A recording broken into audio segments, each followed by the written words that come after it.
tani wanni amma ani dabarfachuu dhufe suuraa Ustaaz Kamaal mammaxxanfamaa namni miira keessa seenaa jira gariin ammoo dubbimaa seenee dubbii haasayaa jira jechuudhaan agarra hawaasa keenya nuti yookaa sa'aatii 40 wayii rafne sa'aatii 40 wayii keessatti daqiiqaa 5 sa'aatii takka lama yoo rafne jechuun akka maraanne jechaaf rafne waan kana akka dhageenyirraa jechuudha. Miira keessa gadi baatanii dubbiin facaasina irratti dalagutti jirra. dhibbarraa dhibba maaltu jira garam deemaa jirra maaltu jira dhibbarraa dhibba waan dhugaa social media kanarratti bahee namni lallabaa oolee maalii jechuun bu'aa hin qabu. Maaltu dhugaadha maaltu dharaa yeroo ani laayivas akkanatti seenu narraa fahamtan jayyidan akkana narraa fahamtanii kanaa miti garam deemaa jirraa garamtu jiraa maaltu jiraa eessa jirraa CIA isin yaa galu qormaata guddaa kanan jedhamne dubbii madhageettaniif gadi baataniitiniin dubbii hin labsina argitanii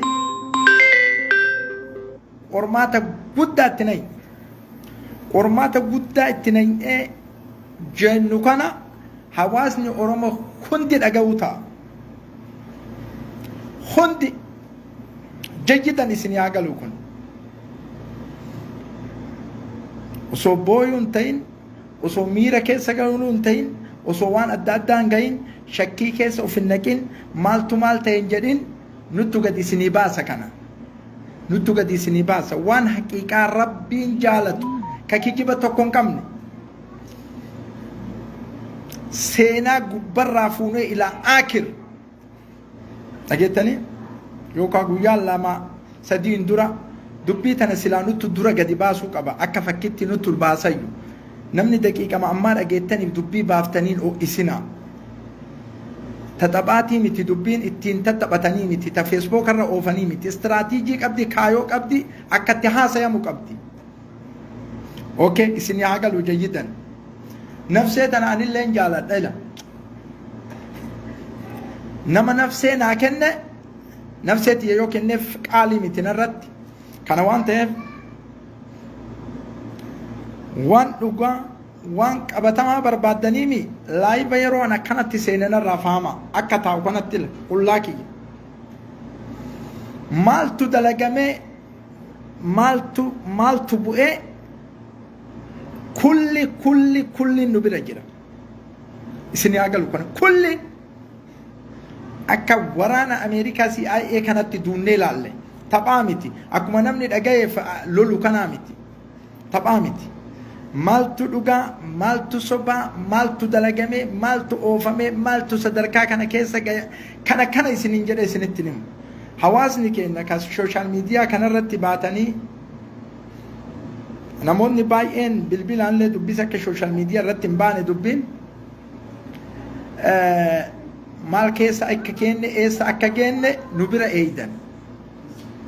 eeydan jayyidan dubbii haqiiqaa dubbii rabbi jaalatu tasoba hin qabne jechuun nu bira eeydan hirribatti fixanne hirribaa kaatanii waan baballeessinaa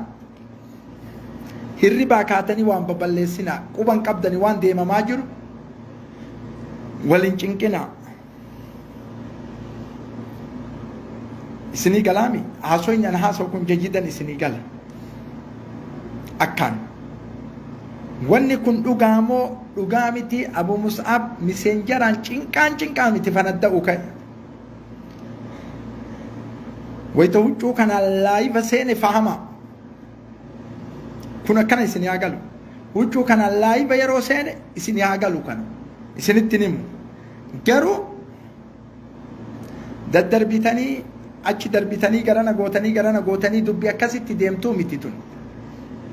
Seenaa qabdi, siiraa qabdi, haasaya qabdi, dalagaa qabdi, istiraatiijii qabdi, kaayoo qabdi, waa hunda bu'uura qabdi.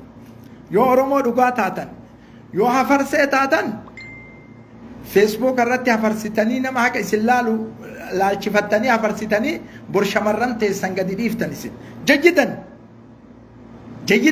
Jayyidan wallahi ani saba Oromoo ta'urraa baay'ee natti dhaga'amaan. Waan kana ta'eef amma dubbii hin hafarsina. Oromoon dubbii hin hafarsina. Kana kaan isiniin jedhu dhaamsi. Kaayoo qabdi, wanni akka itti deemamu qabdillee. Dhugaamoo soba huccuu tanaan beeytan wayitaan dhufe. Karoora kanaan dhufe hin beeytan. Maaltu dalagamee, maaltu jiraa, soba moo dhugaa nuttu isinii fida jayyidan. Taarika wajjin waan dalagame wajjin dhugaa dalagame moo sobaan dalagame maaltu dalagame akkamitti dalagame yoo dhugaa ta'e akkamitti dalagame karoora kamiin dalagame eenyu dalagee eessa dhaqee maaltu dalagee yoo dhugaa ta'e nuttu isinii fida. Yoo hin dalagamne hin jiraa maalii jedhamle nuttu isinii fida. Sa'aatii 40 way sa'a 2 yoo rafne rabbiin ka argu. 42 keessa sa'a 2 yoo rafne hirribni jira jarranu isinii haa galu kun. Yoo dhugaa taate Oromoo waan jettu eeyna itti achi finne. Yoo soba taate illee nu isinii fida. Yoo isin soba taate dubbiin tun huccuu kanaan hin dhufnu. Yoo dhugaa taate huccuu kanaan dhufna isinii haa galu akkanatti. Maaltu deemee maaltu dalagamee nuttu isinii fida. Dhageettanii hin cinqamina. Bakka mara jira. Gurri keenya bakka biraa jira. Arrabni bakka biraa jira. Luuyni bakka biraa jira. Harki bakka biraa jira. Kulliin qaama keenyaa bakka biraa jira. Kulliin isaa waa fidee dhufaa jira Oromoo. Kulliin tokkochi akkanaan deebi'aan jiru. Waan fidee dhufaa jiru kana kuufamaa jira. Kuufama kana keessatti waan jiru waan haqaa waan rabbiin jaalatu nutti gadi baasa. Kanaan ala ammoo Facebook kanarratti dubbii takka osoo hin bayyanfatin daqiiqama dubbii dhageettaniin gadi baatanii waan ibsina. Maali waan isiniin jedhu qabu kanarra. Waa maxxansu, waa ibsu, guyyaa 2-3 iyyitanii cal'isuun xabi'aa kenna. Nama iyyinuuf qabnallee nama iyyinuuf qabna nu jayyidan hin beeytan kana nama iyyinuuf hin qabna. Nama namni isaan iyyina jira rabbiin qofti isaa iyyu. Nama iyyinuuf hin qabna jayyidan qabna. Walaakin nama namni iyyineef qaba ka rabbi qofti isaa iyyu. Kun in dabro kanatti maaltu jira nu bira eegaa hagana qofa. Wassalaamu alaikum wa rahmatullahi wa barakatuh. Hin cinqaminaa nu eegaa. Anattu tafaasiila dubbii dhibbarraan dhibbatti isinii fida tafaasiila dubbii.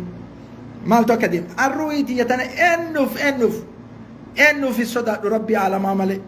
Isinii galaami tafaasiila dubbii anattu isinii fida. Cinqaa tokko malee sooshaal miidiyaa irratti osoo nu batiin waan adda addaa hawaasa tuqu nama akkanattu akkana godhee duraanuu isin beeynaa kun istiraatiijii nama du'ee nama kufee qofa. Dhagaa xariiqa qabna karaa deemnuu qabna nu. Tokko ka isin himu Nadhii Gammadaa kaleessa awwaalame taarika kana keessatti ammoo namni biraan awwaalamaa sammuu keessa isin hin yaadin. Waliin awwaalamnee qabrii seenna malee kana akkasitti beeytan jira nu eeggaddanii magribni illee ga'e kana nu bira eeydan waan jiru dubbii haqa namoonni ammoo waa harkaa hin qabne jechuma dhagayeef laayif irratti baatanii nama wareerina hagas qofa isiniin jira. Wassalaamu alaikum nu bira eegaa dubbii.